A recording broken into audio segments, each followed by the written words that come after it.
Amici sportivi, tifosi biancazzurri, buon pomeriggio dallo stadio Ferruccio Chittolina di Vado Ligure con bande rosse. Calcio d'inizio in questo momento sanremese con invece il classico completo biancazzurro.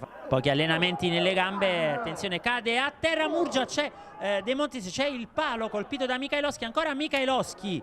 Murgia, battuta di Murgia, Gemignani, palla bassa, c'è il gol! E c'è il gol del Sanremese.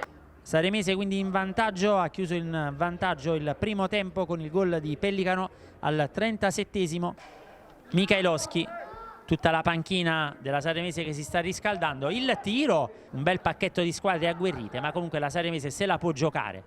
Ancora De Montis, limite dell'area, palla a Pellicano e il raddoppio! Eccolo! Il raddoppio di Francesco Pellicano. Ancora Murgia, il cross, vediamo Pellicano, palla in mezzo del gol!